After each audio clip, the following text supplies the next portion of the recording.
G'day everyone and welcome to the Trekzone Spotlight, brand new and minty fresh for 2017 in brand new digs. Last week, CBS, Paramount and Axanar Productions agreed to settle their long-standing legal stoush over the fan film Star Trek Axanar. This week I'm extending the Trekzone Spotlight coverage to feature four very important people who have something to say about this hot button issue.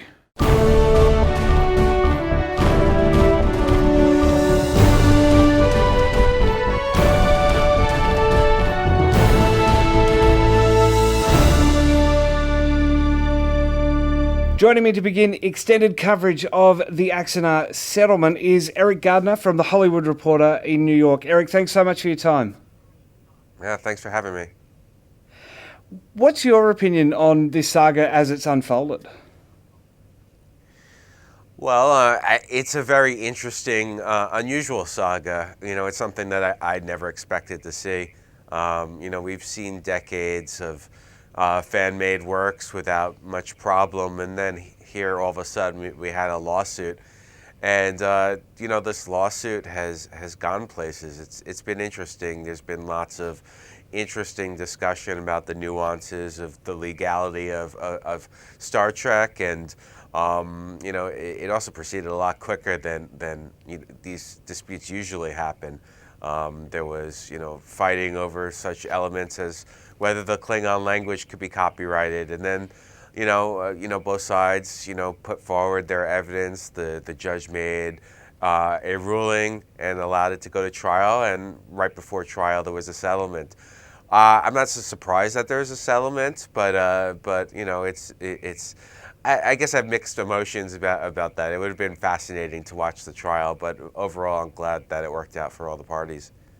It's certainly been an interesting 13 months as this has all unfolded. Mainstream media coverage was limited, understandably. I mean, not even a lot of Trekkies are that invested in fan films.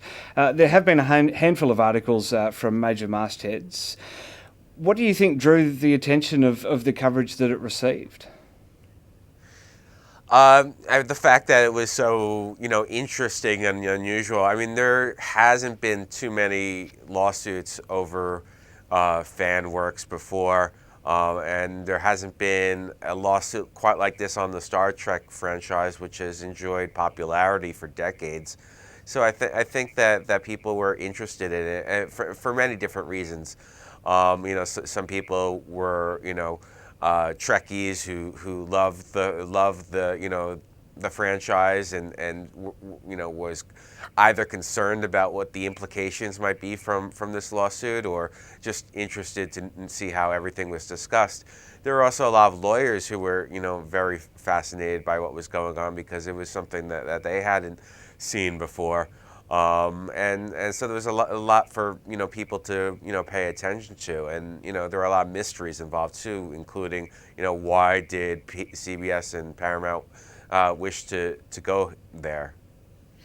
Yeah, it's certainly very interesting. I think that one of the things that caught my eye was Alec Peters and Axanar Productions using the defence of fair use to justify what they were doing. What's your take on that? Yeah, well, I'm not surprised that fair use was the defense. I think that anyone who is, taking copyrighted stuff and trying to do something, a little interesting and new with it, uses fair use as the defense.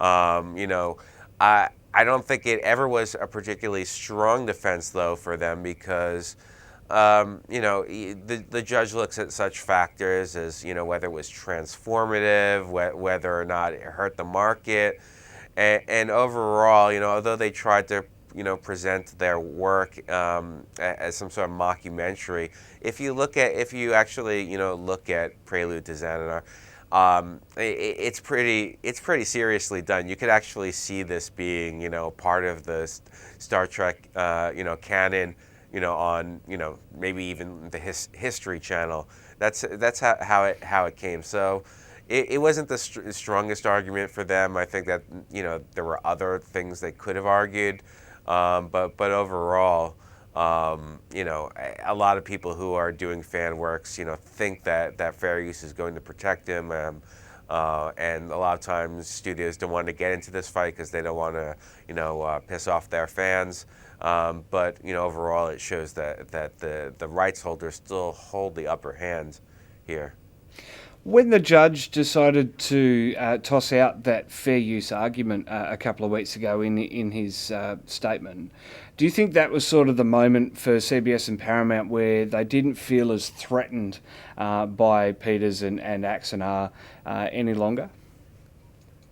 I think they got the what they wanted from this, which was to send a message, and I think the hard part for them was just trying to figure out how to extradite themselves in a way where they could claim victory but not look like they were backing down at all.